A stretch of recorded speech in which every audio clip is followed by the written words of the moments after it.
when a mail-order bride was cruelly rejected for her weight. She never expected to catch the eye of one of the city's wealthiest bachelors. But as Sophia and Elliot's unexpected romance blossoms, will her fear of being seen as a gold digger destroy their chance at true love? The Chicago airport buzzed with noise as Sofia Petrova stepped off the plane. Her legs felt wobbly after the long flight from Russia. 28 hours of travel had left dark circles under her eyes, but excitement kept her moving forward. This was it, the start of her new life in America. Sophia paused to check her appearance in a bathroom mirror. Her dark hair was pulled back in a neat bun, and she had applied fresh lipstick. The dress she wore was her nicest one, chosen especially for this moment. She practiced her smile once more, the same smile she had worn in the photos she'd sent to Thomas Miller over the past 8 months. "You can do this," she whispered to herself in Russian. "He chose you." The truth was more complicated. Thomas hadn't exactly chosen her. He had paid an agency to find him a bride. Sophia had signed up with the marriage agency in her hometown of Kazan when her mother's medical bills became too much to handle on her teaching salary. The agency promised a better life in America. Security, comfort, and maybe someday, love. Sophia followed the signs to baggage claim, her stomach flipping with each step. What if Thomas didn't like her? What if the connection they'd built through emails and video calls didn't translate to real life? Her suitcase was one of the last to appear on the conveyor belt. It contained everything she owned in the world. A few clothes, photo albums, and small keepsakes from home.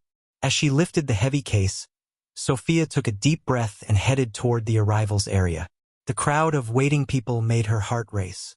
Families hugging, couples kissing, drivers holding signs with names. Sophia scanned faces, looking for the one she'd memorized from photos. Thomas was 42, with thinning brown hair and kind eyes. At least they had seemed kind in pictures. Then she spotted him. He stood near the back, holding a small sign that read Sophia in neat block letters. He wore khaki pants and a blue button-up shirt, just as he'd described he would. Sophia waved, and their eyes met across the terminal. Thomas's smile faltered instantly. Something flickered across his face. Disappointment? Shock? Sophia felt her own smile freeze as he approached. "Sophia?" he asked, though he clearly knew the answer. "Yes, hello, Thomas. It is so wonderful to finally meet you in person."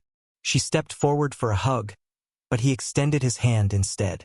Sophia quickly adjusted, shaking his hand firmly as she'd practiced. "Let me take your bag," he said, his voice flat. No warmth, no excitement.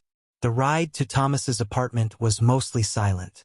Sophia tried to fill the quiet with observations about America, about the flight, about how happy she was to be here. Thomas responded with short answers, his eyes fixed on the road. "Is something wrong?" Sophia finally asked as they entered his neighborhood, a row of identical brick buildings with small front yards. Thomas sighed. "You look different than your pictures." Sophia's heart sank. "Different how?" He glanced at her and then back at the road. "You're bigger than I expected." The words hit Sophia like a slap.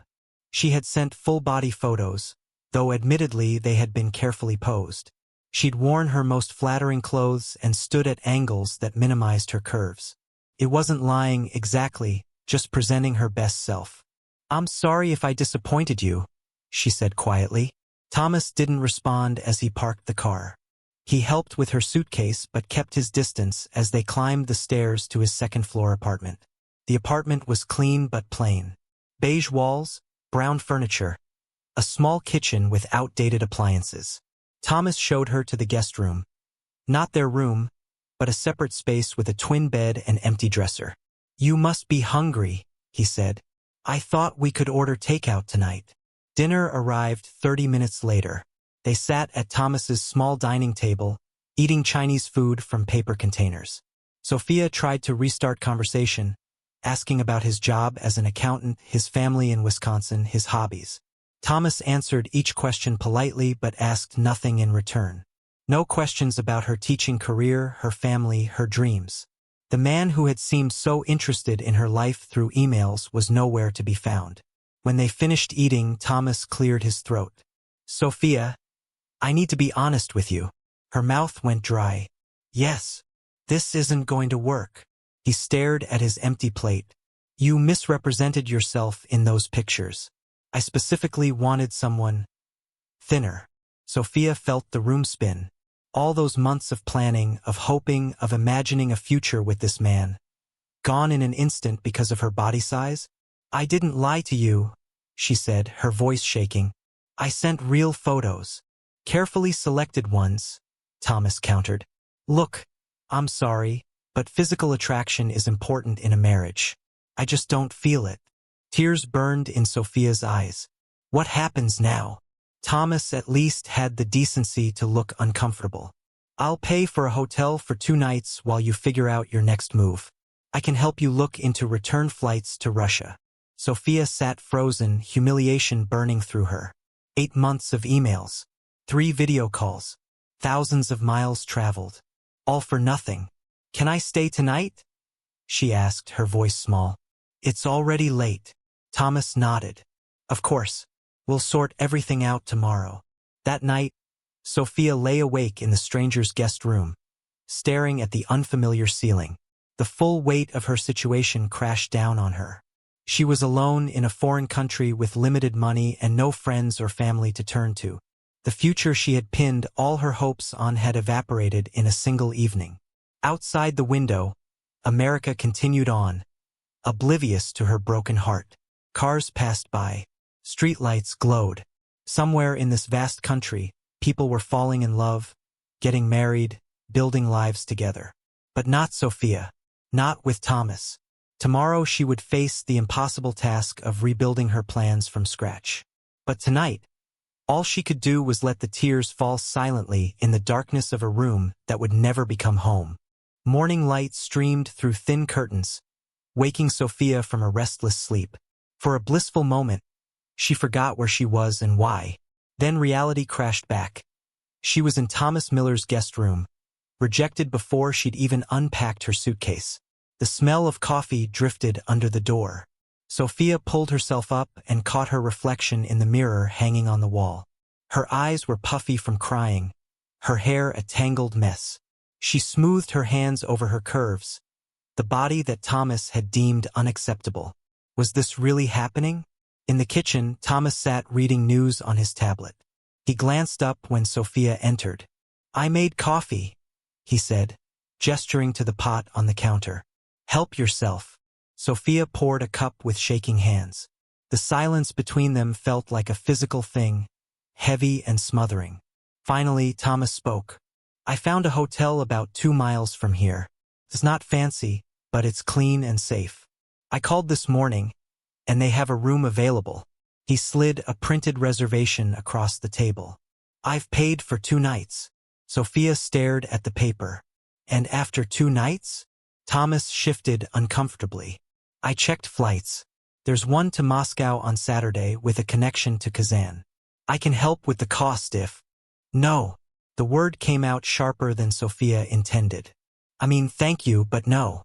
I'm not going back. Thomas looked genuinely surprised. You want to stay in America? Even without us getting married? Sophia hadn't planned beyond this moment, but she knew returning to Russia meant facing not just personal failure but financial ruin. Her mother's medical bills waited. The small apartment they shared had been rented to another family, starting next month.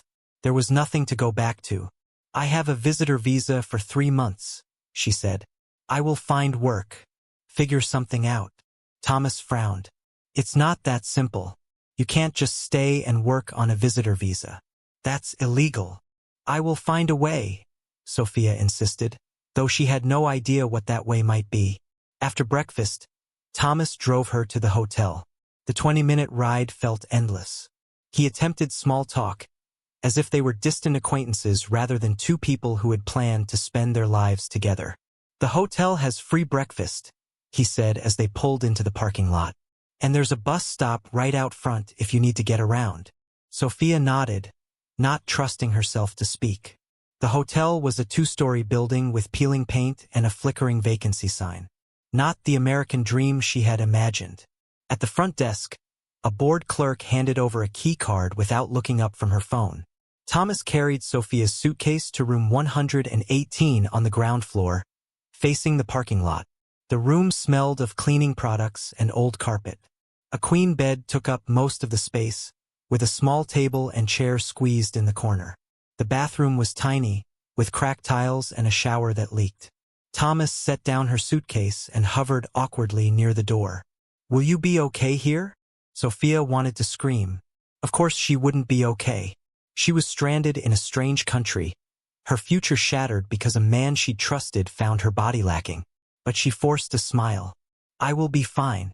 Thank you for the room." Thomas pulled out his wallet and removed $300 in cash. "This should help until you figure things out. I'm really sorry it didn't work between us, Sophia." She took the money silently. $300. That's what her dream was worth to him. "Goodbye, Thomas." She didn't offer to shake his hand or hug him. She simply waited for him to leave. When the door closed behind him, Sophia sat on the edge of the bed and pulled out her phone. She had just enough international data left to send an email. Who could she contact? Not her mother, the news would devastate her. Not the marriage agency, they would pressure her to return immediately. Sophia opened her contacts and scrolled to Anna, her childhood friend who had moved to New York 3 years ago. They hadn't spoken much recently, but Sophia remembered Anna's promise. "If you ever come to America, call me." With trembling fingers, Sophia composed an email explaining her situation, trying to sound more confident than she felt. She hit send before she could change her mind. While waiting for a response, Sophia unpacked her few belongings. From the bottom of her suitcase, she removed a small photo album. Inside were pictures of her mother, her students back in Russia, her tiny apartment in Kazan, the life she had left behind. Hours passed with no word from Anna. Sophia's stomach growled, but she didn't want to spend any of Thomas's money yet. She needed to make it last. Instead, she drank tap water and ate a granola bar she had saved from the airplane. Night fell, and the parking lot outside her window filled with shadows. Each car that pulled in made her heart jump, though she knew Thomas wouldn't return. The room felt smaller with darkness pressing against the windows. Sophia turned on every light to push back the gloom. Her phone pinged at last, an email notification. But it wasn't from Anna. It was from the marriage agency. "Dear Ms. Petrova, we have been informed by Mr. Miller that the match was unsuccessful. As per our contract, this concludes our services. We recommend you return to Russia immediately. No refunds will be issued." Sophia threw the phone onto the bed. No help there. She was truly on her own. Sleep refused to come that night. Sophia lay awake, listening to the sounds of the hotel. Doors slamming, voices arguing. A baby crying somewhere down the hall. America suddenly seemed vast and indifferent. A country that had no place for her. Around midnight, someone tried her door handle. Sophia froze in terror as it rattled against the lock. After a moment, a drunken voice mumbled, "Wrong room," and shuffled away. That was enough to send Sophia into a panic. She pushed the table against the door and sat with her back against the headboard, too frightened to close her eyes. Morning arrived after an endless night. Sophia's body ached from tension, and her mind raced with increasingly desperate plans. She needed a job, but without proper work authorization, who would hire her? She needed a place to live, but without income or credit history, who would rent to her? The free breakfast promised by Thomas turned out to be packaged muffins and watery coffee in the tiny hotel lobby. Sophia forced herself to eat, knowing she needed to conserve her resources. Back in her room, she counted her money. $300 from Thomas, plus the $800 she had brought with her. Life savings intended for emergencies. At most, it would last a month in this hotel.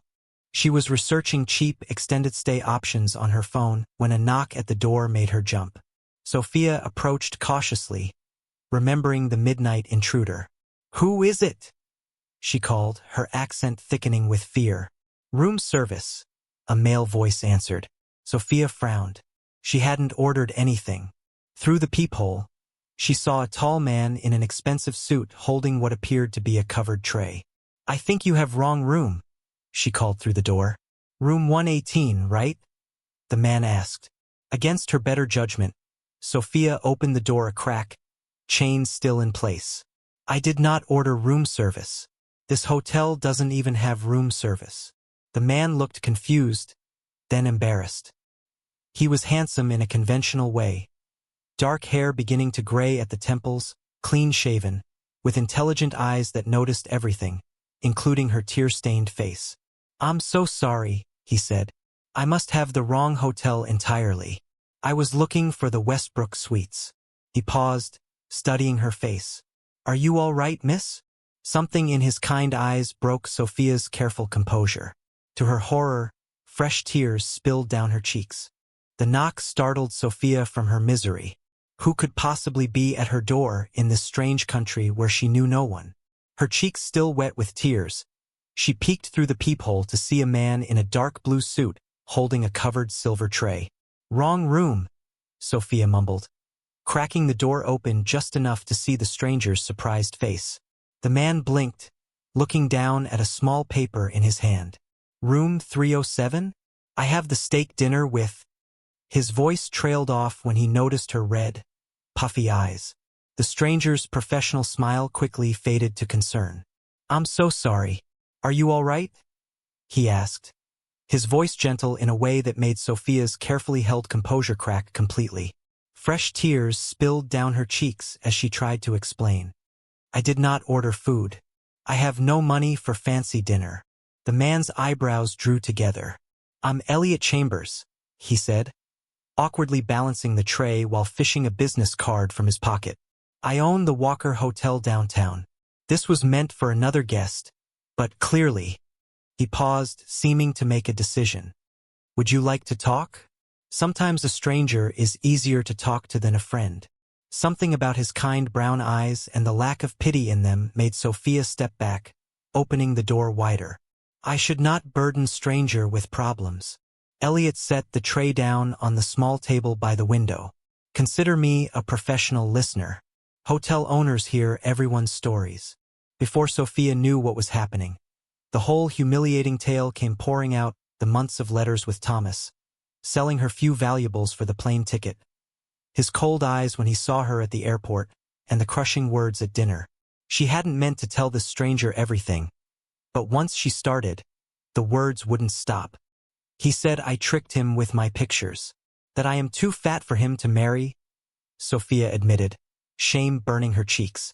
Now I have 2 nights in this hotel before I must... I don't know what. Elliot's face had darkened during her story. That's unconscionable, he said firmly. To bring someone across the world and then abandon them because of something so shallow.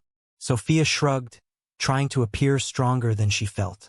Many men want only certain look. I knew this was risk. Risk or not, it's wrong, Elliot insisted. He studied her for a moment. Do you have any friends or contacts here? Anyone who could help? Sophia shook her head. Her cousin in Chicago had moved without leaving a new address, and she had no one else. Look, Elliot said, sliding his business card across the table toward her. The Walker Hotel is short-staffed right now. We need someone at the front desk for the evening shift. It's not glamorous, but it comes with a small staff room and meals. Sophia stared at him, suspicion replacing some of her sadness. Why would you help me? You don't know me. A shadow crossed Elliot's face. My mother came to this country not knowing anyone. Someone helped her when she needed it. He stood, straightening his tie. The offer stands. Call the number on that card tomorrow if you're interested. Ask for me. After he left, Sophia sat looking at the business card for a long time. The silver tray with its untouched steak dinner grew cold as she weighed her limited options. Pride told her to find her own way, but practical sense reminded her that her savings would run out in less than a week. The next morning, Sophia walked 6 blocks to a library she'd spotted from the taxi. Using their free computer, she searched for information about Elliot Chambers and the Walker Hotel. The hotel appeared legitimate, a historic building converted into a boutique hotel with excellent reviews. Several business articles mentioned Elliot, describing him as a self-made success who had restored the building 5 years ago. One photo showed him receiving a community service award, smiling next to the mayor. He looked trustworthy in the picture, just as he had in person, but Sophia had learned that appearances could be deceiving. She thought of Thomas's warm letters and cold eyes. Still, what choice did she have? That afternoon, carrying her single suitcase, Sophia stood outside the elegant facade of the Walker Hotel. Its stone columns and gleaming windows intimidated her. People in expensive clothes walked in and out, making her feel even more out of place in her simple dress. Just as she was losing her courage, a voice called out behind her. "You came," Elliot said, sounding genuinely pleased. He was dressed more casually today in dark pants and a light sweater that made him look younger than he had the night before. "I am not sure I should accept such offer," Sophia admitted. "It seems too much." Elliot shook his head. "It's not charity if you're working. And frankly, we really do need the help." He gestured toward the door. "Come see the place before you decide." The hotel lobby took Sophia's breath away. Polished marble floors reflected warm lighting from crystal chandeliers. Fresh flowers filled large vases, and comfortable-looking chairs were arranged in conversation groups. "It's beautiful," she whispered. "Thank you," Elliot said, sounding proud. "It was nearly condemned when I bought it. Took 2 years to restore." As they walked through the hotel, Elliot introduced her to staff members, a friendly housekeeper named Maria, a serious chef called Daniel, and several others whose names blurred together. Everyone seemed genuinely happy to see Elliot, which Sophia noted with interest. "And this," he said finally, opening a door on the top floor, "would be your room if you take the job." The staff room was small but clean, with a bed, dresser, tiny bathroom, and a window overlooking the city. It was worlds better than what Sophia had expected. "You would really give this to stranger?" she asked, still disbelieving. Elliot leaned against the doorframe. "You wouldn't be a stranger. You'd be an employee." His expression turned serious. "I'm offering a job, Sophia, not a rescue. You'll work hard for this room." Something about his honesty made her decision easier. She nodded slowly. "When do I start?" Elliot smiled. "How about tomorrow? Today you can rest and get settled." He handed her a key. "Welcome to the Walker Hotel." As Sophia unpacked her few belongings, she wondered if she was making another mistake trusting a man she barely knew. But when she looked out at the city lights beginning to shine as evening fell, a tiny spark of hope flickered in her chest for the first time since arriving in America. "Good morning. Welcome to the Walker Hotel," Sophia said, practicing the greeting for the 10th time in front of her small bathroom mirror. Her first day of work started in 1 hour, and nervous butterflies fluttered in her stomach. What if guests laughed at her accent? What if she made mistakes with the fancy computer system? Her phone buzzed with a text from Maria, the housekeeper who had quickly appointed herself Sophia's guide. "Breakfast in staff room. Come eat before shift." In the cozy staff lounge, Maria had saved her a seat. "You look nice," the older woman said, pushing a plate of eggs toward Sophia. "Eat. You'll need energy for front desk." "I'm scared I will mess up," Sophia admitted, picking at the food. "Everyone messes up first day," Maria shrugged. "Elliot knows this. He is good boss." As if summoned by his name, Elliot appeared in the doorway. Conversations dimmed as he entered, but not from fear. Sophia noticed the respect in the staff's eyes. "Sophia, ready for your training?" he asked, holding 2 coffee cups. He handed her one. "Thought you might need this." The morning passed in a blur of learning check-in procedures, reservation systems, and where everything was located. By lunchtime, Sophia's head was spinning with information, but Elliot was patient, never showing frustration when she needed instructions repeated. "You're doing great," he assured her after she successfully checked in her first guest. "Your English is better than you think." Sophia smiled shyly. "In Russia, I taught English to small children, but speaking with native speakers is different." Elliot's eyebrows rose. "You were a teacher? That wasn't in our conversation." "Many things we did not discuss," Sophia said, suddenly feeling self-conscious under his interested gaze. Before he could respond, the restaurant manager appeared, looking frazzled. "Mr. Chambers, we have a situation." The Petrov party is upset about something.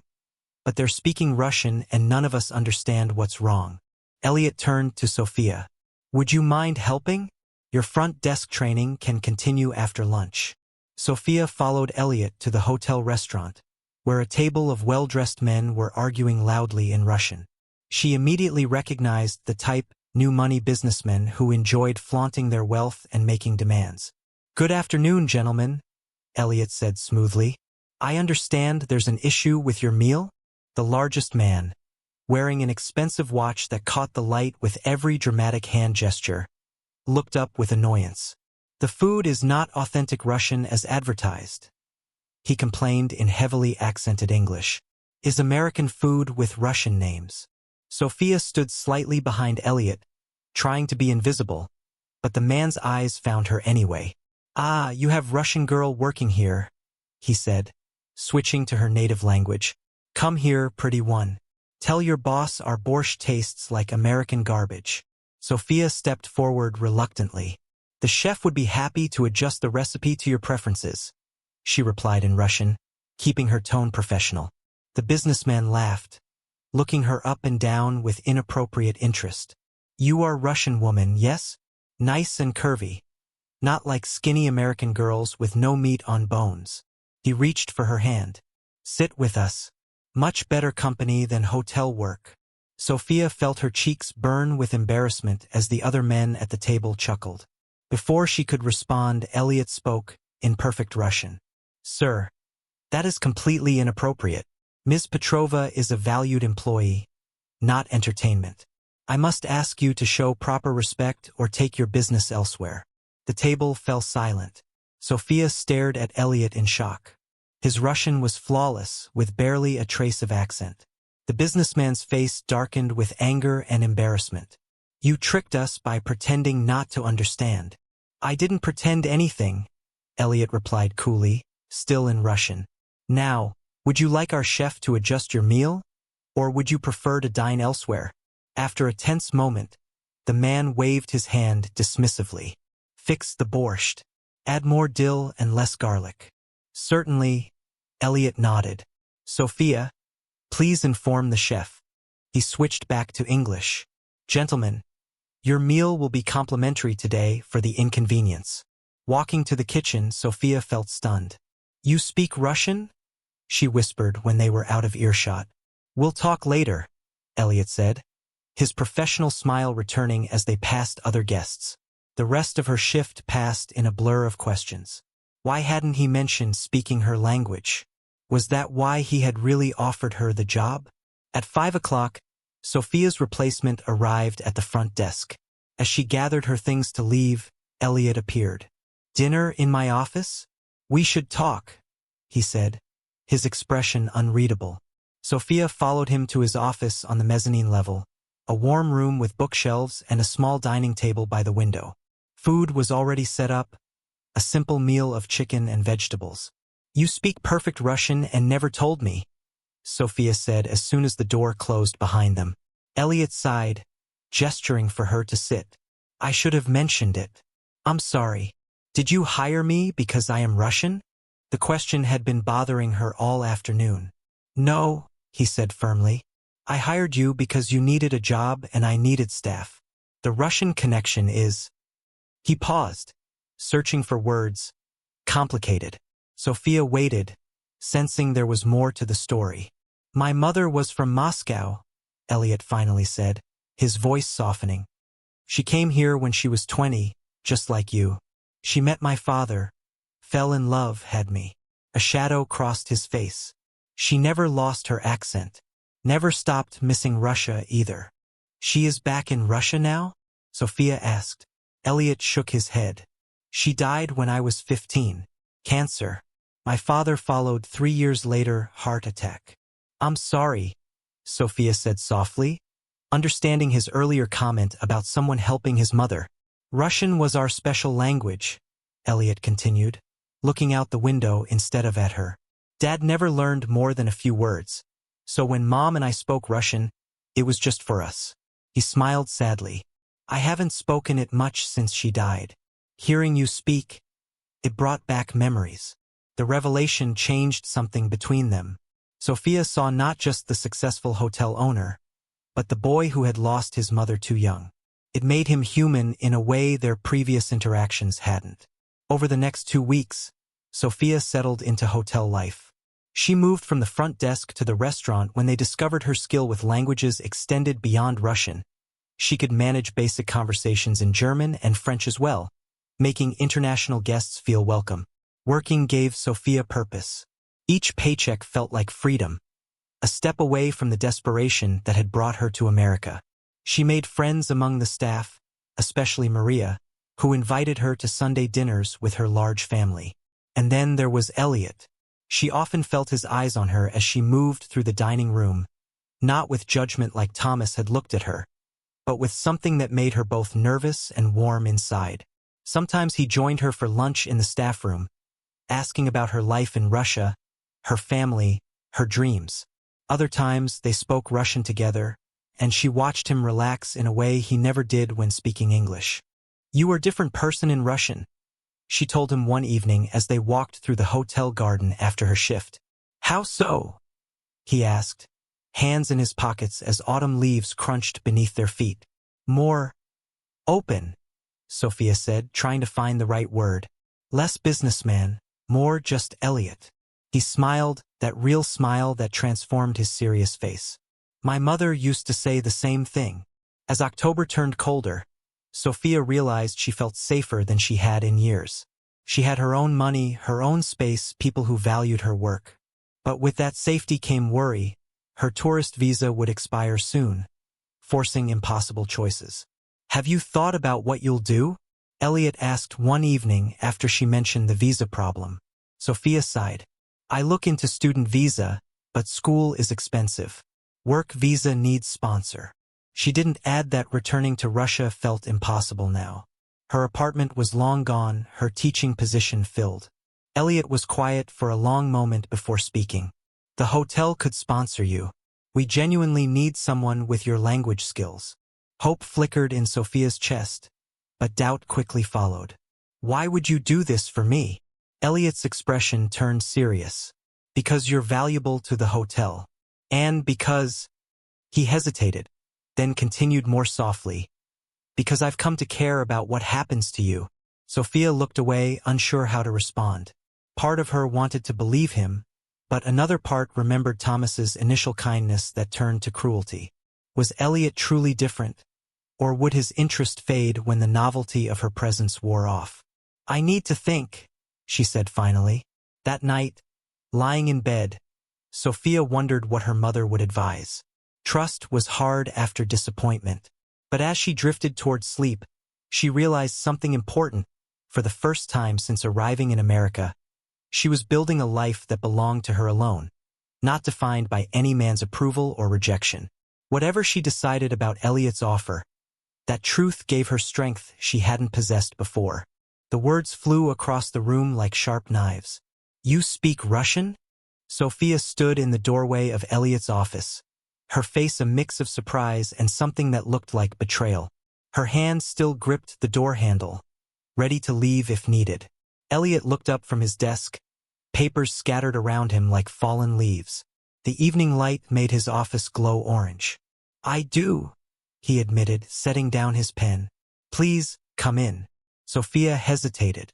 Trust didn't come easy anymore. Not after Thomas.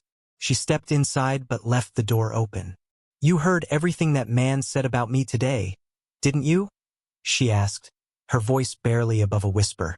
The memory of the rude Russian businessman who had loudly commented on her peasant figure while she served his table made her cheeks burn again.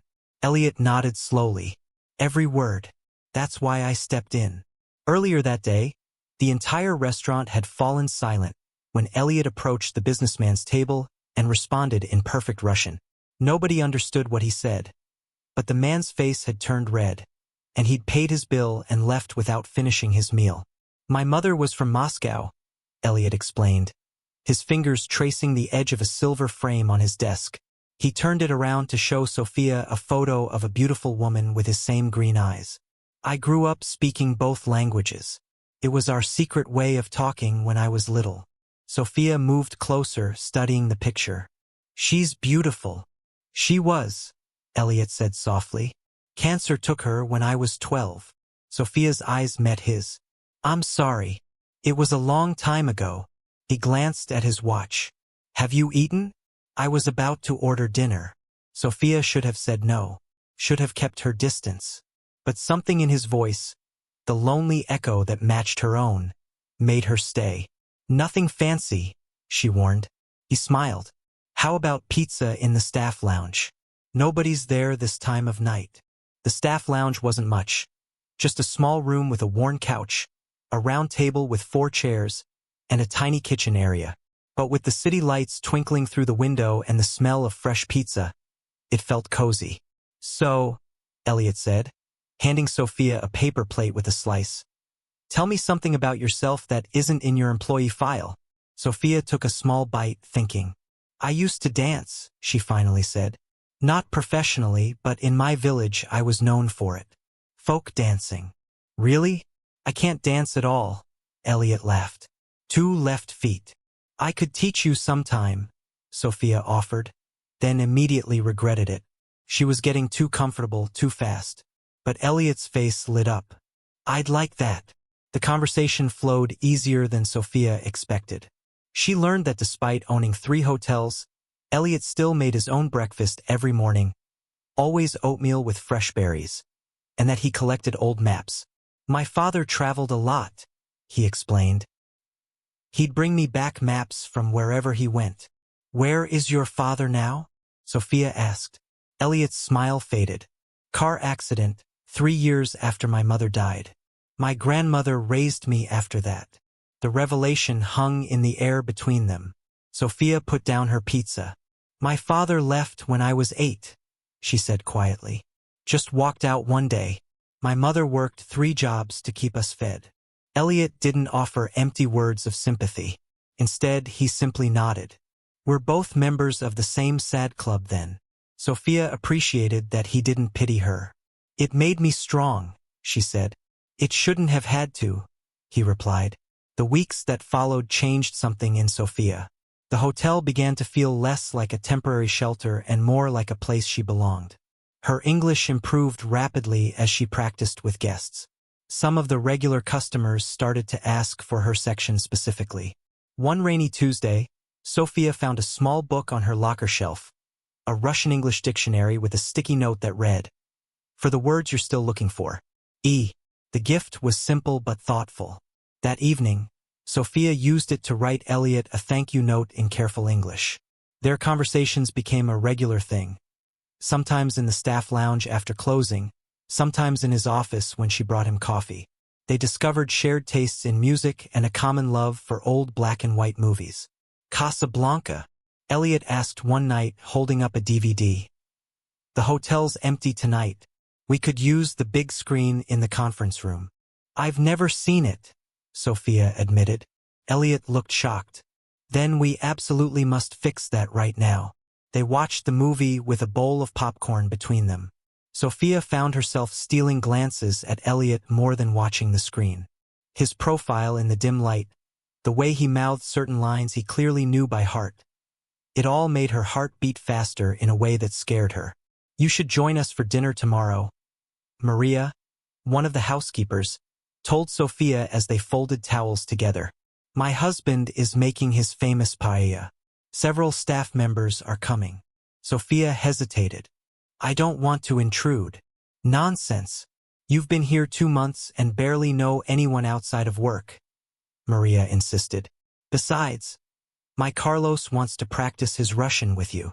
The dinner at Maria's tiny apartment was warm and loud, with children running around and music playing.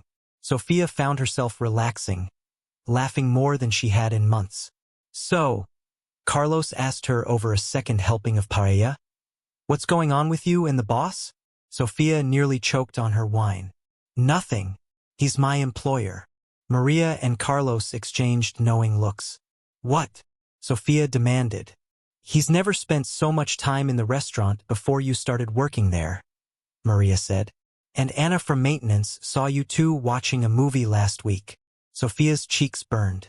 We're just friendly. MHM, Maria hummed. Very friendly.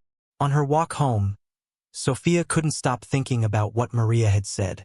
Was there something more to Elliot's kindness? And more troubling, was she beginning to hope there was? The next morning, a delivery arrived at the hotel addressed to Sophia. A beautiful houseplant with tiny white flowers. Secret admirer? Javier, the front desk clerk, teased as he handed her the small card that came with it. The note read, "This is a stephanotis. My mother grew these on our balcony in winter. They're stubborn. They bloom even when transplanted far from home. Reminded me of you. E." Sophia tucked the card into her pocket, her heart fluttering. That afternoon, during her break, she found herself walking to a small bookstore she'd spotted a few blocks from the hotel. She browsed until she found what she was looking for. A book of maps from around the world. She used nearly half her week's pay to buy it. When she gave it to Elliot that evening, his surprise was genuine. "What's this for?" "For being kind," she said simply. "For making me feel welcome." He opened the book carefully, his fingers tracing the colorful maps inside. "This is—" "Thank you, Sophia." The way he said her name made her stomach flip. Not everyone at the hotel was happy about their growing friendship. Sophia overheard whispers in the break room. "She's smart. I'll give her that," said a voice she recognized as Veronica, one of the receptionists. "Gets hired as a waitress and 2 months later has the boss wrapped around her finger." "Gold diggers come in all shapes," another voice agreed. Sophia froze outside the door, her lunch bag clutched in her hand. The words stung worse than she wanted to admit. She avoided Elliot for the next few days, making excuses about being busy whenever he sought her out. She took extra shifts, volunteered to stay late cleaning. Anything to keep distance between them. But Elliot noticed. Of course he did. "Have I done something wrong?" he asked, catching her as she was leaving one night. Sophia couldn't meet his eyes. "No, I've just been tired." "Sophia," he said softly, "please talk to me." The concern in his voice nearly broke her. "People are talking," she finally said. "About us. About me." Understanding dawned on his face.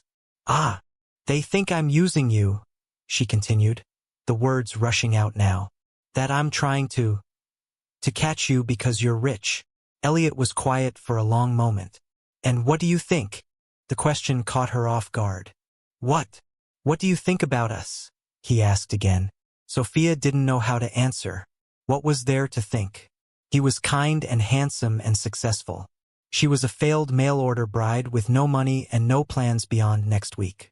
"I think," she said carefully, "that you feel sorry for me." Elliot's face fell. "Is that really what you believe? Why else would someone like you be nice to someone like me?" The hurt in his eyes was real. "Because I enjoy your company. Because you're interesting and strong and honest. Because when I talk to you, I don't feel like Elliot Chambers, hotel owner. I'm just Elliot, the boy who misses his mother's cooking, who works too much, who feels seen for the first time in years." Sophia wanted desperately to believe him, but Thomas's rejection still haunted her. "I'm not your charity case," she said firmly, "and I'm not your exotic pet from a foreign country." "I never thought you were either of those things," Elliot replied, his voice quiet but intense. "Then what am I to you?" she challenged. He stepped closer. "You're Sophia, just Sophia, and that's more than enough." Her heart raced, but fear kept her rooted in place. "I need to go." Elliot didn't try to stop her as she walked away. The next day, Sophia was surprised to find an envelope with her name on it in her locker. Inside was information about English classes at the community college, along with an application for a scholarship program for immigrants. "He asked me to give you this," Maria said, appearing beside her. "Said you might not take it from him directly." Sophia stared at the papers. "Did he pay for this?" "No," Maria assured her. "It's a government program. He just got you the information." Later, when Sophia thanked him awkwardly in the hallway, Elliot simply nodded. "Your English is already excellent, but formal education looks better on visa applications." The mention of her visa made Sophia's stomach drop.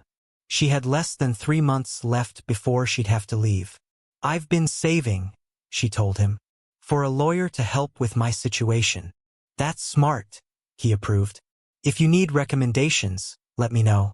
I know several good immigration attorneys." His distance hurt more than Sophia expected. She missed their talks, their shared jokes. The walls she'd put up to protect herself now felt like a prison.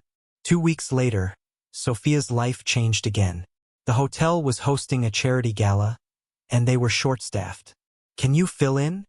Javier asked desperately. One of the servers called in sick.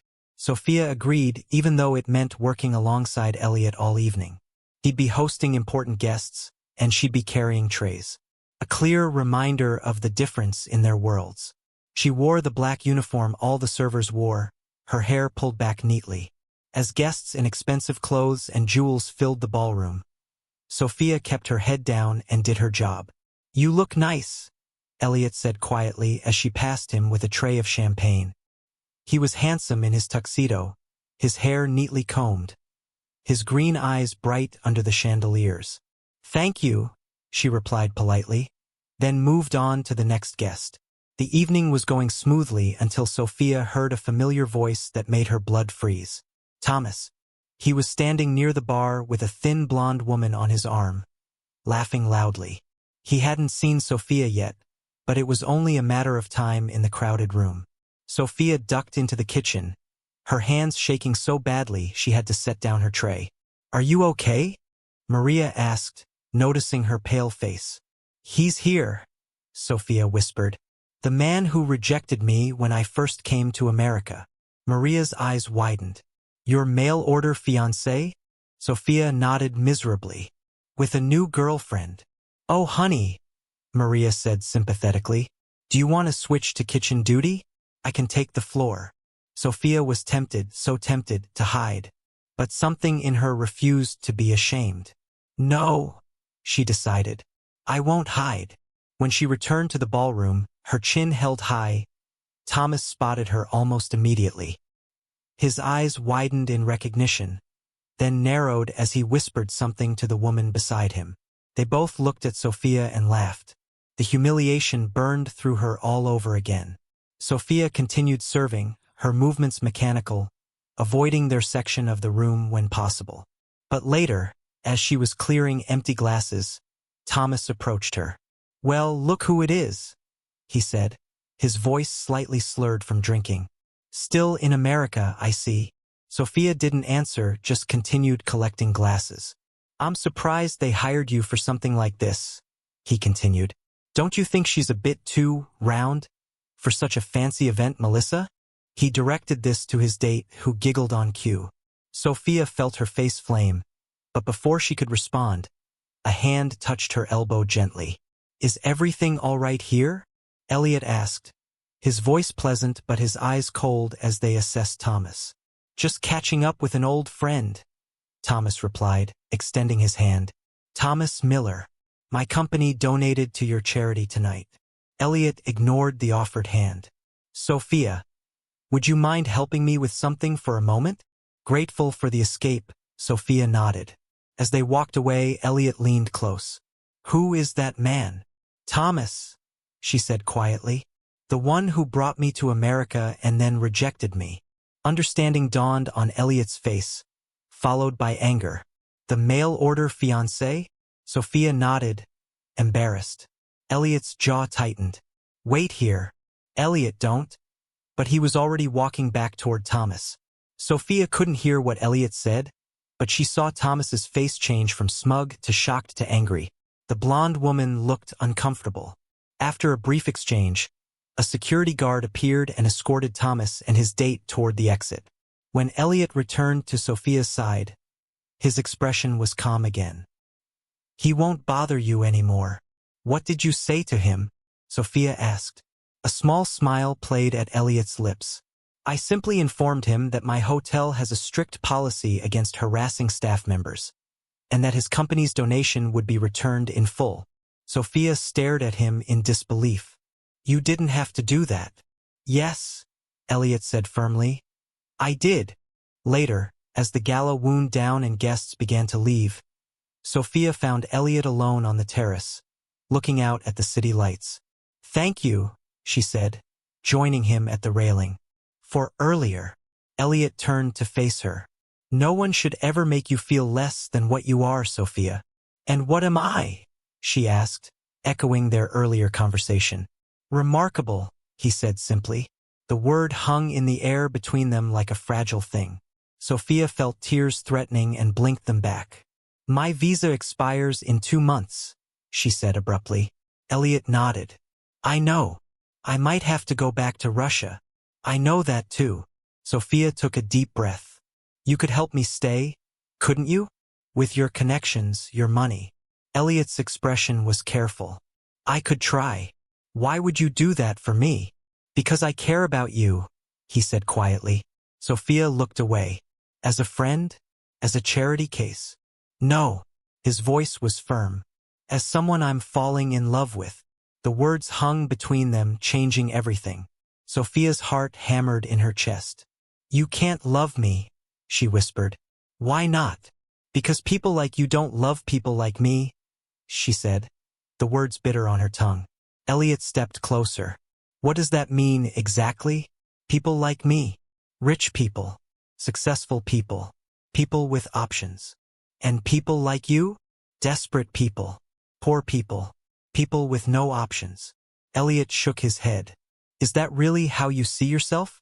Is that how you think I see you?" Sophia couldn't answer. The truth was, she didn't know anymore. "You could marry me," Elliot said suddenly. Sophia's head snapped up. "What?" "You could marry me," he repeated. "It would solve your immigration problem." The offer struck Sophia like a physical blow. "You want to marry me so I can stay in the country?" "Not just that," Elliot said quickly, raising his hands as he saw her expression. "Not like that. A practical arrangement, separate rooms. At least until you know me better. Until you trust that my feelings are real." Sophia took a step back. Marriage. Again. Another man offering to solve her problems with a ring. But this was Elliot. Kind, thoughtful Elliot who had never asked for anything in return for his help. "I need to think," she said, her voice strained. Elliot nodded. "Of course. Take all the time you need." As Sophia turned to leave, her mind spinning, she overheard 2 staff members talking just inside the terrace doors. "Poor Elliot," one said to the other. "Falling for another woman who just wants his money." "Another?" the second voice asked. "You didn't know about his ex-fiancée? Cleaned out his bank account and disappeared 2 days before the wedding." The words hit Sophia like a punch to the stomach. Was that what people thought of her? That she was using Elliot, manipulating his kindness to get what she wanted? And worse, had it happened to him before? Heart pounding, Sophia walked away from the terrace, away from Elliot, and away from the choice she wasn't ready to make. The bright red numbers on Sophia's calendar seemed to scream at her. Only 14 days left before her visa expired.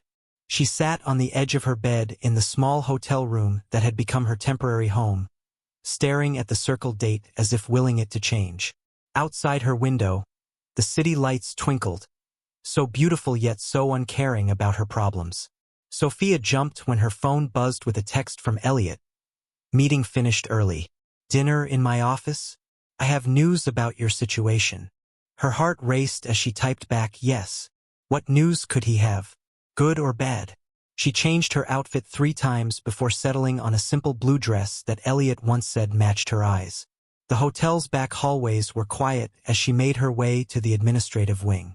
Sophia had learned these hidden paths well during her months working here, preferring them to the main areas where guests might stare at the interesting Russian girl with curiosity.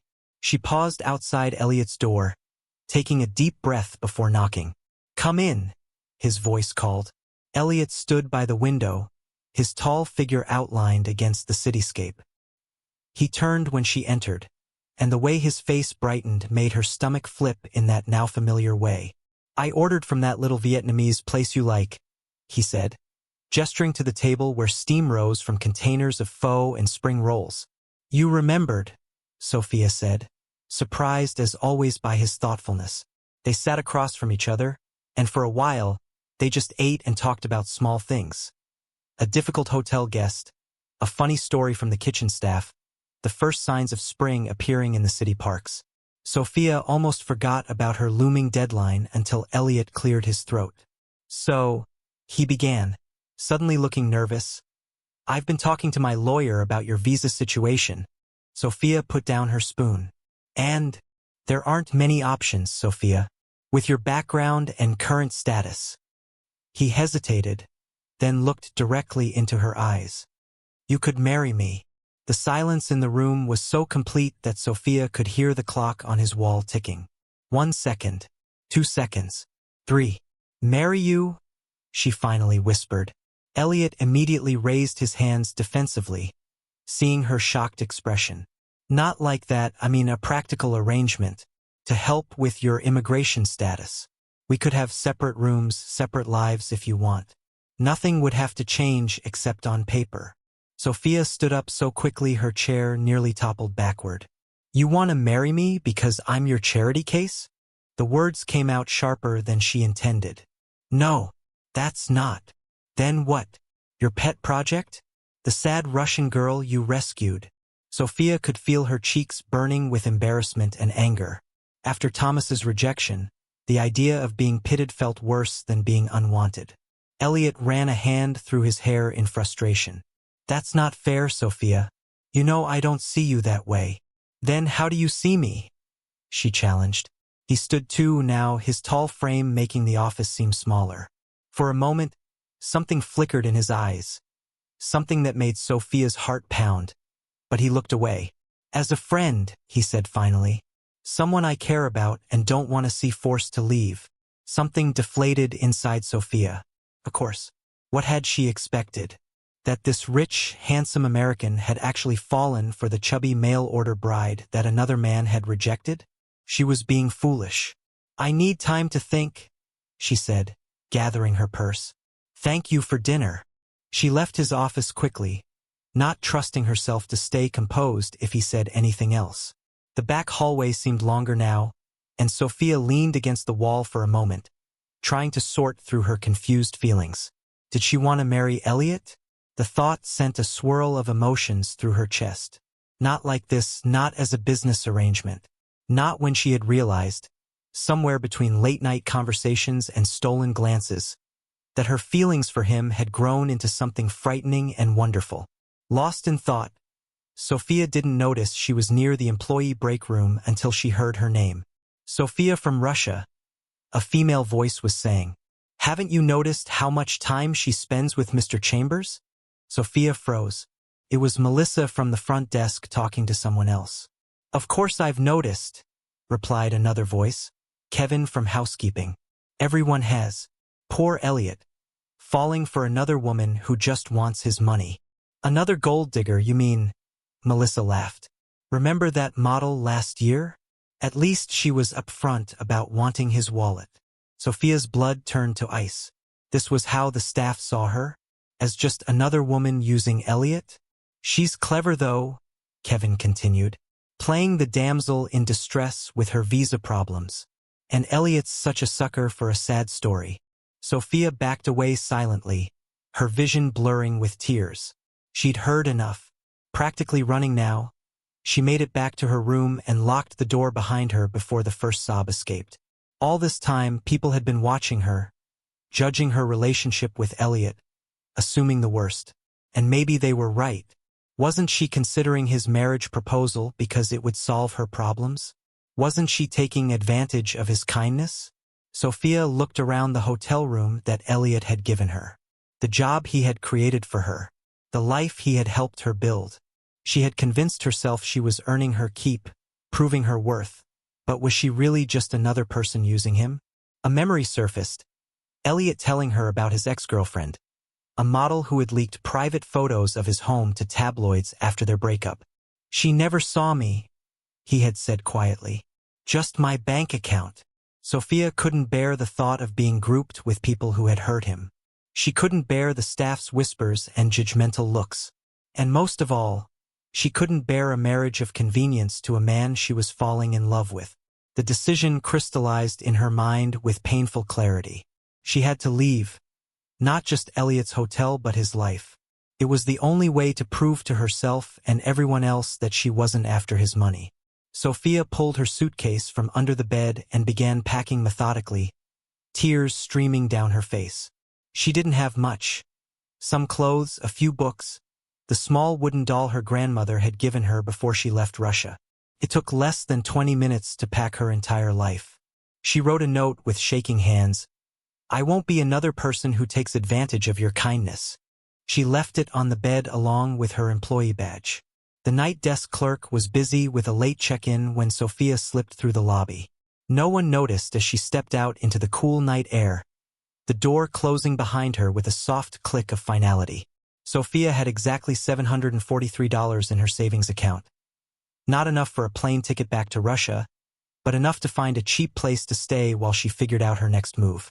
She remembered a Russian bakery she had visited with Elliot, where the owner had mentioned renting rooms above the shop. It was past midnight when Sophia arrived at the bakery, closed now with only a single light burning in the upstairs window. She hesitated before ringing the bell, wondering if this was a terrible mistake. But what choice did she have? After a long moment, a woman's face appeared at the window.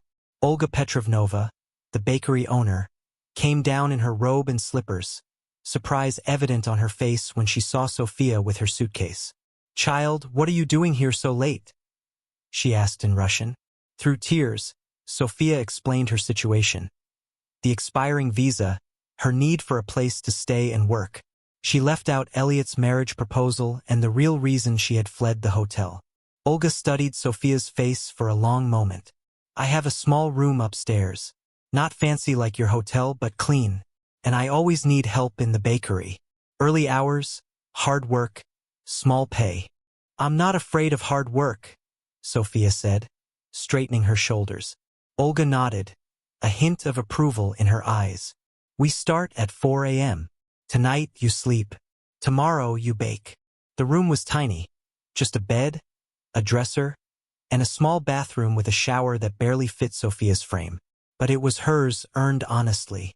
Sophia lay awake most of the night, wondering if Elliot had found her note yet, if he was angry or hurt or simply relieved to be free of her problems. Morning came too soon. The work in the bakery was physically demanding. Mixing heavy dough, lifting trays, standing for hours. By noon, Sophia's back ached and flour coated her hair, face, and clothes.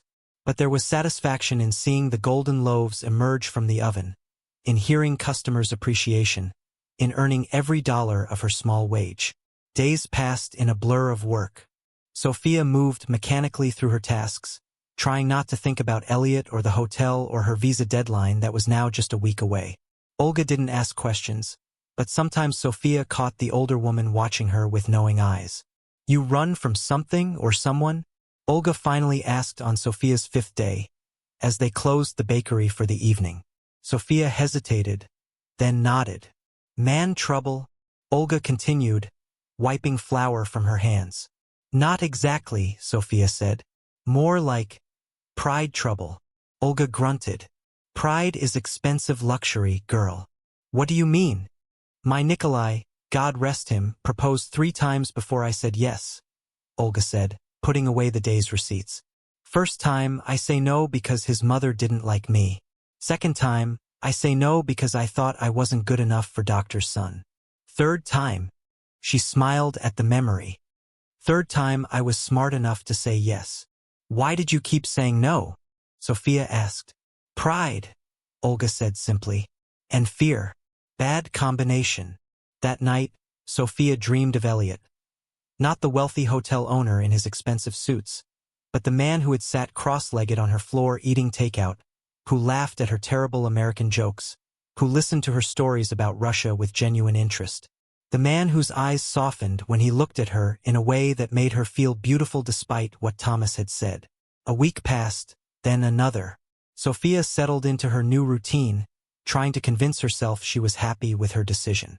Her visa expired, leaving her working under the table for cash, always looking over her shoulder, afraid of deportation.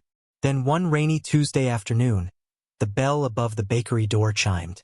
Sophia looked up from the display case she was arranging to see Elliot standing in the doorway, soaking wet, looking like he hadn't slept in days. Their eyes met, and everything else faded away. The bakery, the rain, the customers waiting in line. Sophia couldn't breathe, couldn't move, couldn't think. "You're a hard woman to find, Sophia Petrova," Elliot said quietly.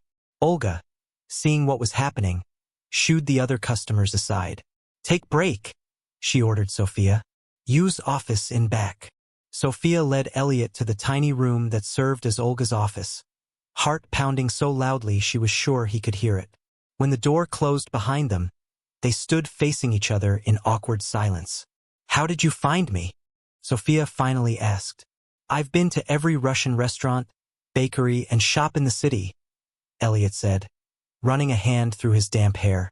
"Your visa expired 2 weeks ago. Do you know how worried I've been?" Sophia looked down at her flower-covered apron. "I left a note. I won't be another person who takes advantage of your kindness," Elliot quoted. 9 words, Sophia. 9 words after everything we've shared. "I heard the staff talking," she admitted. "They think I'm just using you for your money, like your ex-girlfriend." Another gold digger. Understanding dawned on Elliot's face. "So you ran?" "Yes." Elliot stepped closer. "Those people don't know me or us," he insisted, voice breaking. "I've spent my life being valued for my wealth, not myself. With you, I'm just Elliot. The boy who misses his mother's blini, who works too much, who feels truly seen for the first time." Sophia's eyes filled with tears, but she stood her ground. "Your marriage proposal was about fixing my problems, not about us." "Because I was afraid," Elliot exclaimed.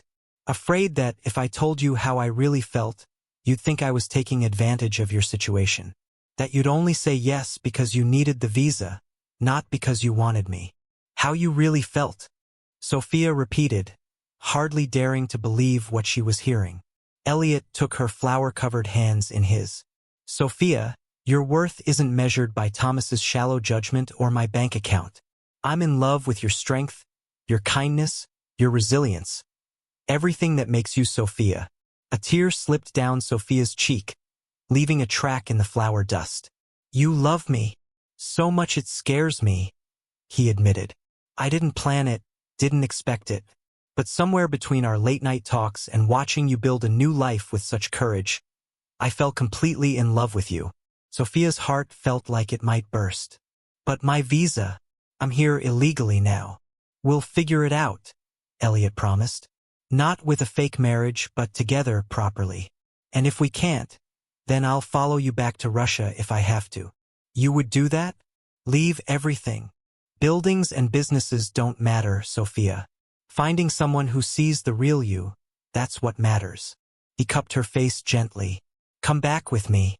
Not to the hotel, you can keep working here if you want, keep your independence. But let me help you figure out the visa situation the right way."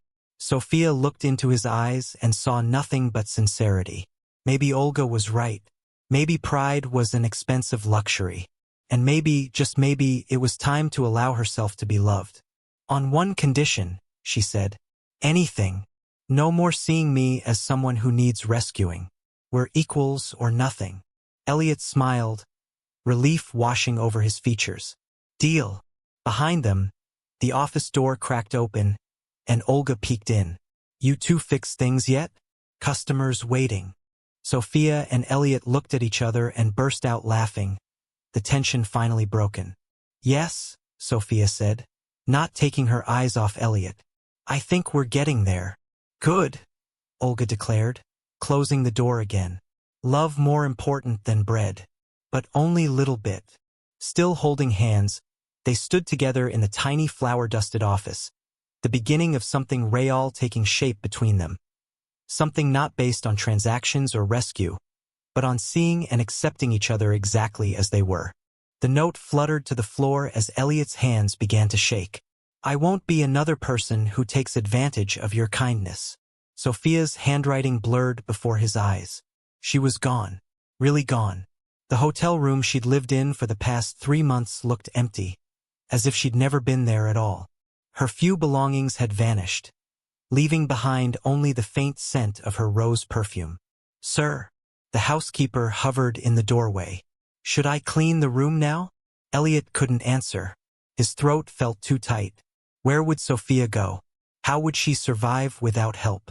The questions hammered in his mind as he stumbled out of the room and down the hallway to the elevator.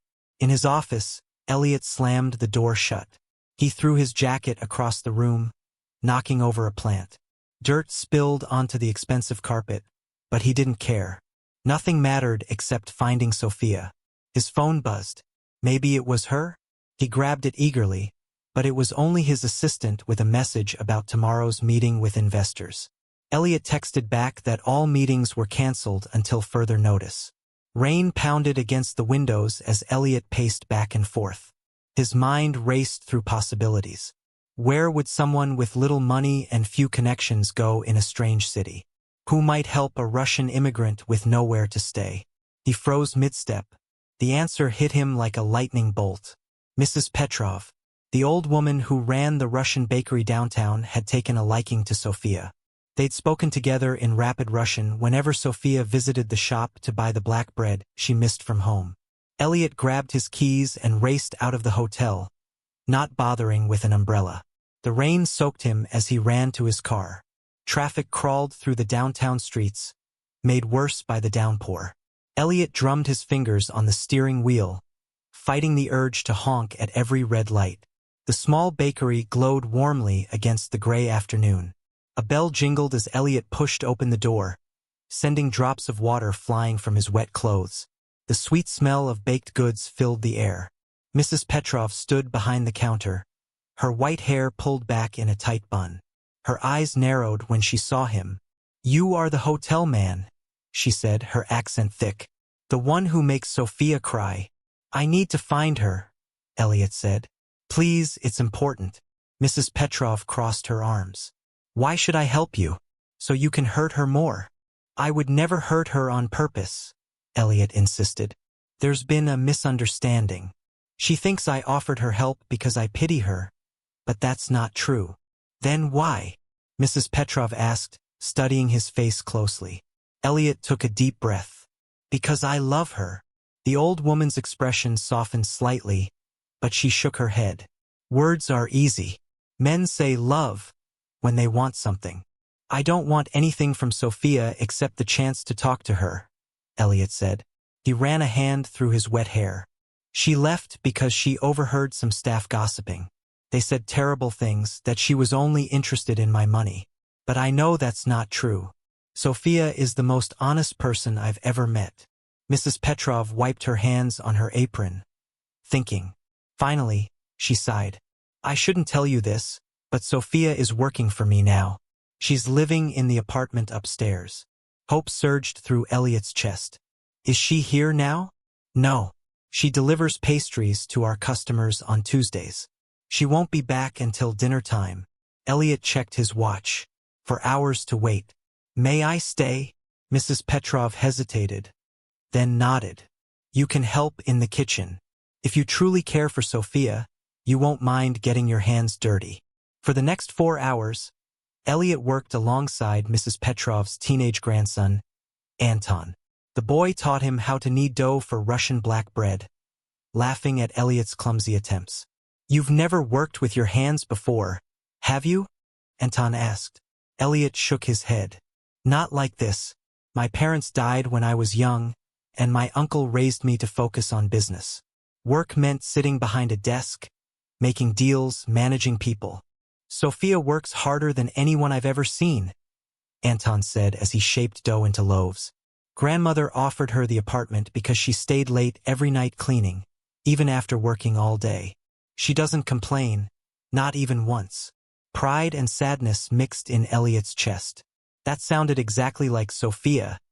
Determined, hardworking, never asking for special treatment. The bell jingled at the front of the shop, and Elliot's heart jumped. He wiped flour from his hands and peered through the kitchen doorway. It wasn't Sophia, just a customer buying cookies. "Tell me about Russia," Elliot said to Anton as they waited for the bread to bake. "Sophia doesn't talk much about her hometown." Anton shrugged. I was born here, but grandmother says Sophia comes from a small village, very poor. Her father left when she was little. Her mother worked 2 jobs to save money for Sophia's education. The picture of Sophia's life began to fill in. No wonder she hated feeling like a charity case. She'd been fighting for independence her whole life. The oven timer dinged, and Anton showed Elliot how to test if the bread was done. The rich, yeasty smell filled the kitchen as they pulled the hot loaves out to cool. "She'll be here soon," Mrs. Petrov said, coming into the kitchen. She looked Elliot up and down, taking in his flour-covered clothes and tired face. "You should wash up." In the tiny bathroom, Elliot splashed cold water on his face. He barely recognized himself in the mirror. His usually perfect hair was a mess, his expensive shirt ruined with flour and dough. He looked like a disaster, and strangely, he didn't care. For the first time in years, he wasn't worried about appearances. The front bell jingled again.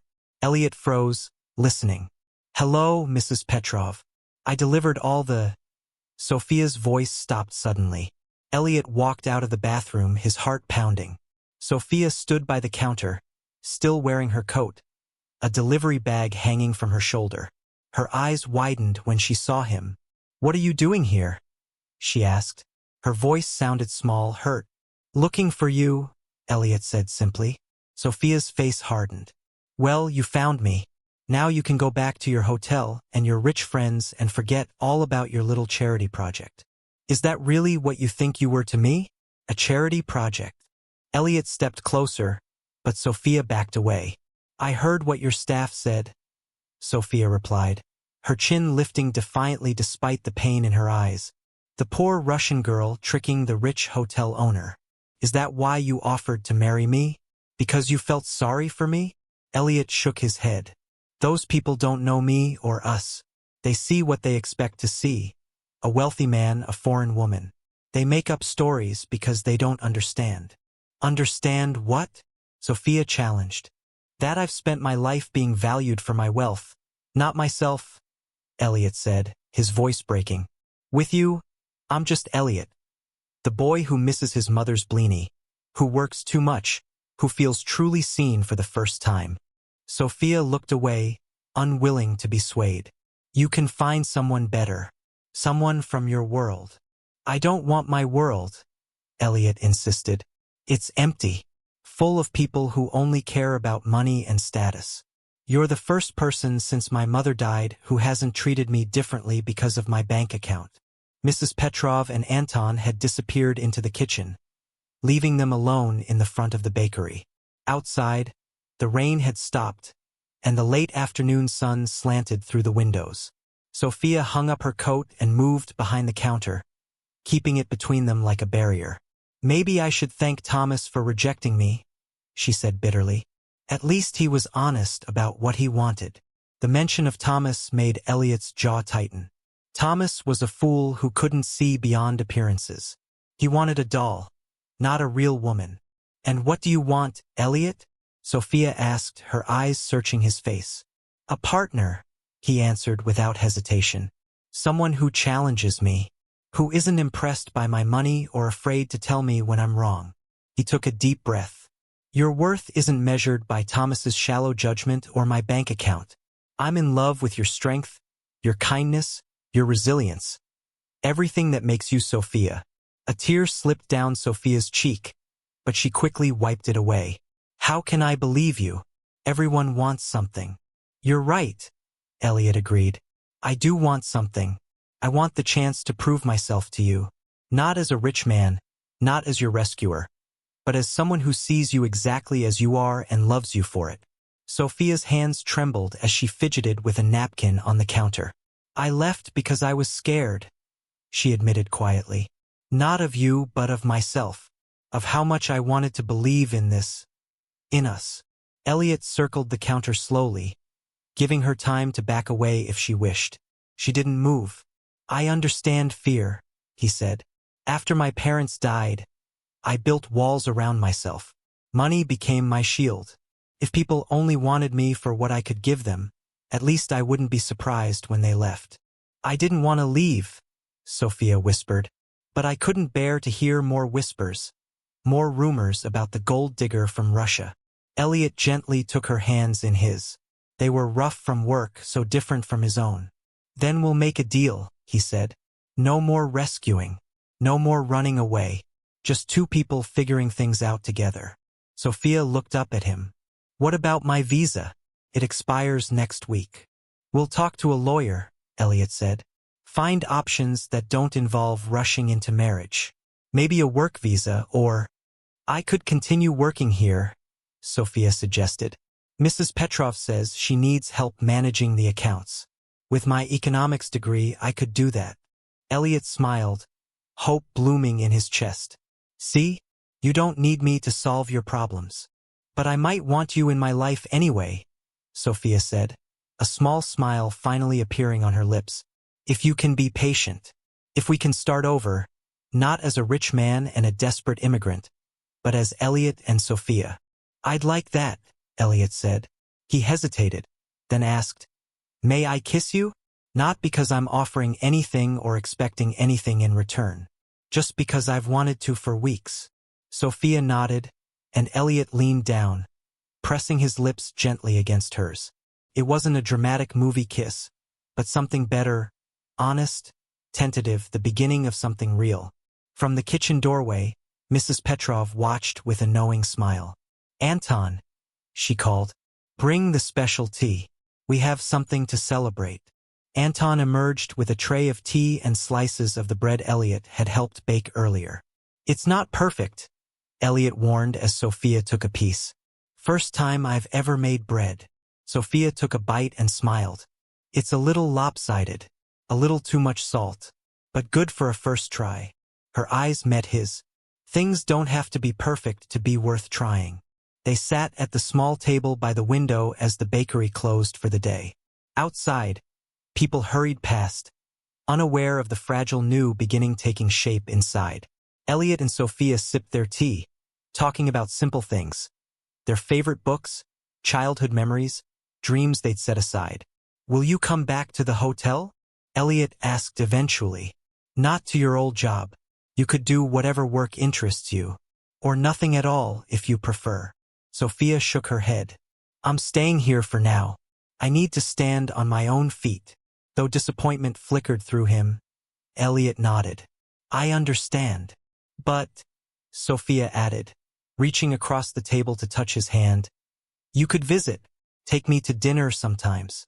Show me your favorite places in the city. Like normal people dating? Elliot asked with a smile. Yes, Sophia said. Normal people getting to know each other. No visa deadlines, no rescue plans, no mail order arrangements. Just us. As they stood to leave, Sophia suddenly laughed.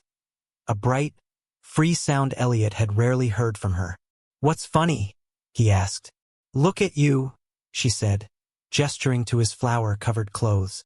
The great Elliot Chambers, covered in flour and dough. What would your business partners say? Elliot grinned. They wouldn't recognize me. Maybe that's a good thing. At the door they paused. The moment felt important, a dividing line between before and after. I'll call you tomorrow? Elliot asked. Sophia nodded. I'd like that. He leaned down to kiss her once more, brief but full of promise. Then he stepped back, giving her the space she needed. Some distances couldn't be crossed in a single day, no matter how much love pulled them together. But for the first time, Elliot believed they had time to build something lasting, something true. As he walked to his car, Elliot realized he'd forgotten his jacket at the bakery. Through the window, he could see Sophia picking it up, holding it for a moment before carefully hanging it on a hook near the door. She glanced outside and saw him watching. Instead of embarrassment, her face showed a tentative happiness that mirrored his own. Elliot waved and Sophia waved back. It wasn't a fairy tale ending with all problems magically solved. Sophia still faced visa challenges. Gossip would still follow them. Cultural differences would need to be navigated. But in that moment, with the setting sun painting the street in gold, Elliot felt something he hadn't experienced in years. Not the lonely security of wealth, but the risky, wonderful hope of real connection. Tomorrow would come with its own challenges. For tonight, it was enough to know that Sophia would be there, waiting for his call, giving them both a second chance at finding love on equal terms. Sophia's hands shook as she peeked through the curtains at the small garden filled with flowers. Today wasn't just any day, it was her wedding day. But not the wedding she once thought she'd have. "Are you sure this dress looks okay?" Sophia asked, turning to face Maria, the kind baker who had given her a job and become her closest friend. Maria smiled, tears in her eyes. "You look beautiful. Not like a bride who's being bought, but like a woman who's choosing love." 6 months had passed since that rainy night when Elliot had found her at the Russian bakery. 6 months of rebuilding trust, taking small steps, and learning what real love looked like.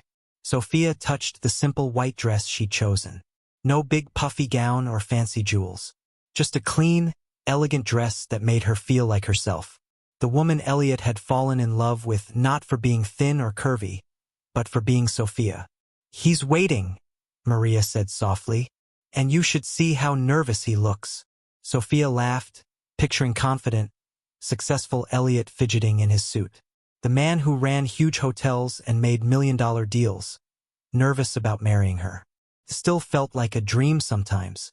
"Did his family show up?" Sophia asked, her smile fading a little. Maria squeezed her hand. "His cousin and aunt are here. The others?" She shrugged. "Their loss." Most of Elliot's family had made it clear they thought he was making a mistake. A few had said awful things about gold diggers and foreign brides right to Sophia's face. It had nearly broken them up again last month, when Sophia overheard Elliot's brother warning him about prenuptial agreements at their engagement dinner. "5 minutes, ladies," called the wedding planner through the door. Sophia took a deep breath. This wasn't the fancy society wedding Elliot's family expected.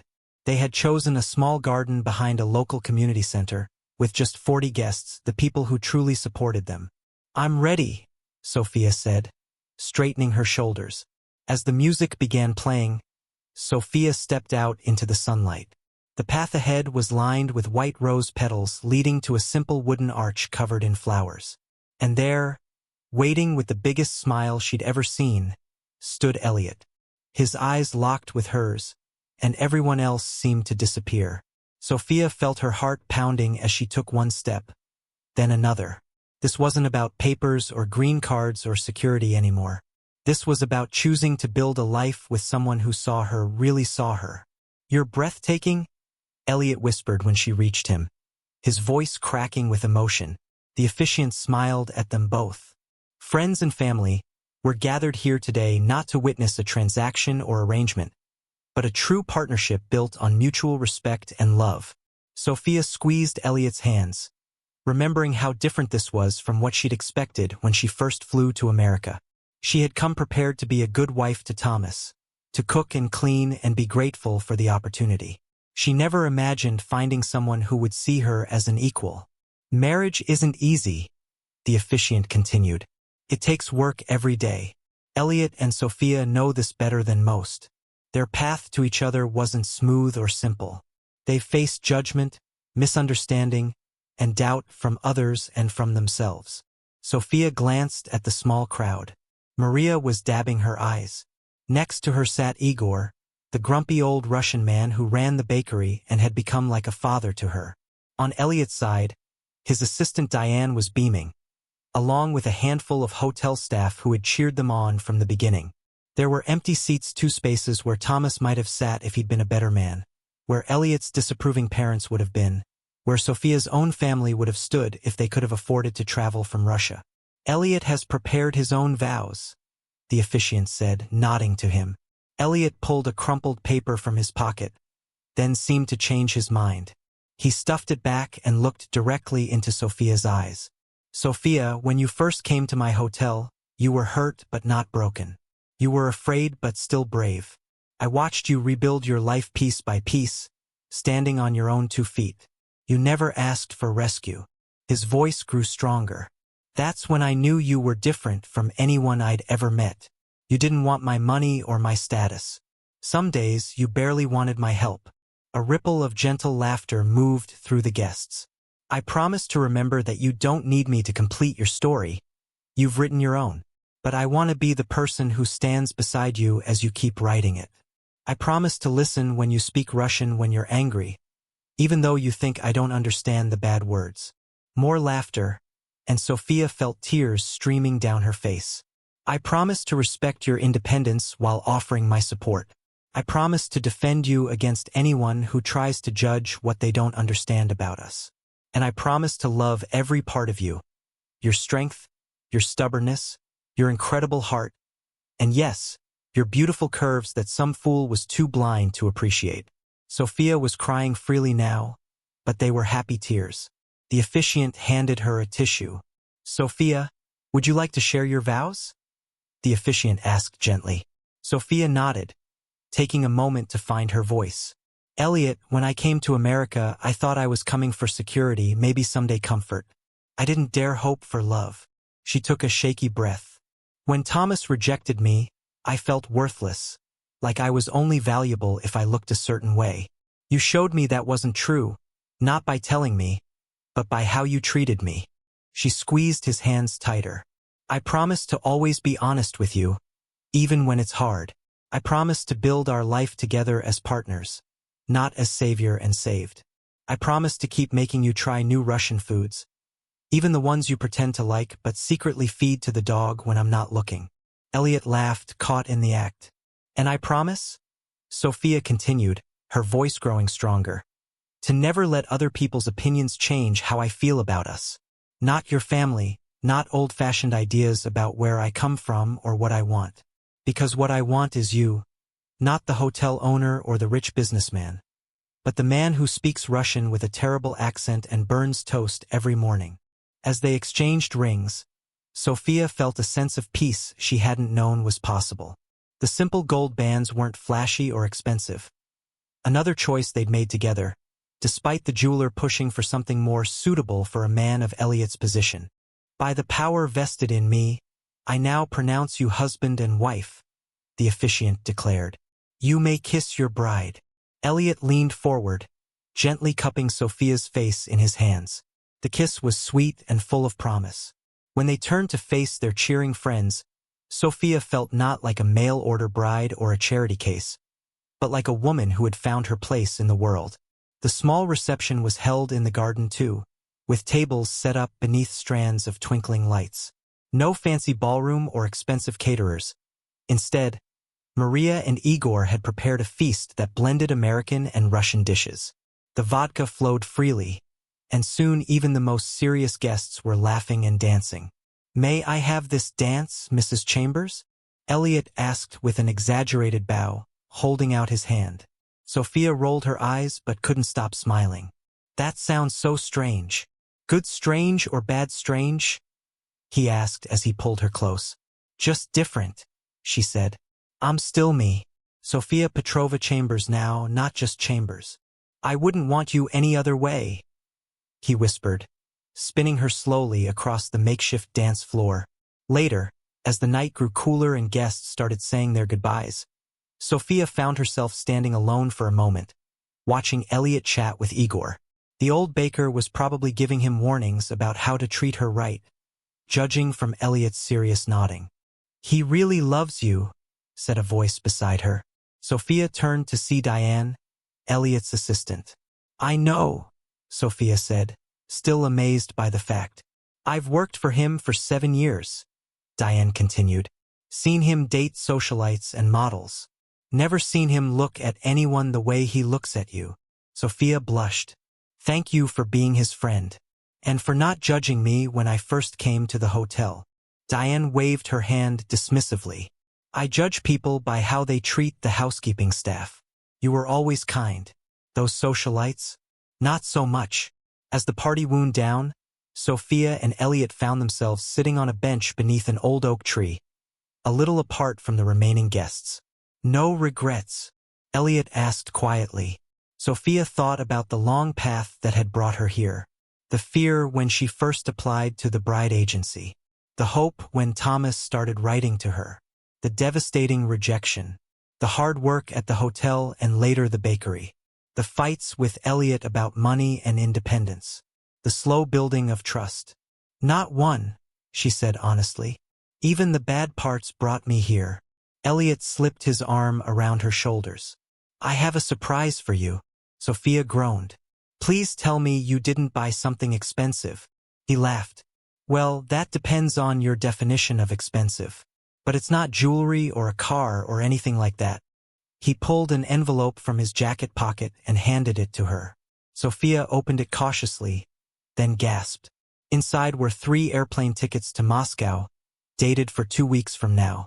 Your mother and sister couldn't come to us, so I thought we'd go to them, Elliot explained. For a proper Russian wedding celebration too, if you want. Sophia's hands trembled as she stared at the tickets. She hadn't seen her family in nearly 2 years. Phone calls and video chats weren't the same as hugs and sharing meals together. How did you know? She whispered. You talk in your sleep sometimes in Russian, usually about your mom's cooking. He smiled softly. Is it okay? I didn't want to decide for you, but I thought. Sophia cut him off with a kiss. It's perfect, she said when they finally broke apart. Thank you for understanding what really matters to me. As they walked back to join their friends for the last dance of the night, Sophia thought about the journey ahead. Marriage wouldn't be perfect. They would still fight about money sometimes, still navigate cultural differences, still face judgment from others. Elliot's family might never fully accept her. Her own dreams of opening a small business might clash with his established career. But they would face it together as equals. Not as a mail-order bride and her buyer. Not as a rich man and his charity project. Just as Sophia and Elliot, 2 people who had found each other in the most unexpected way and chosen to build something real. The DJ announced the last song, and Elliot pulled Sophia back onto the dance floor. As they swayed together under the stars, surrounded by the people who truly mattered, Sophia finally let go of the last of her doubts. Ready for our next chapter? Elliot murmured against her hair. Sophia nodded, holding him close. More than ready. After everything, this wasn't an ending at all. It was just the beginning of their real story. One they would write together, one day at a time.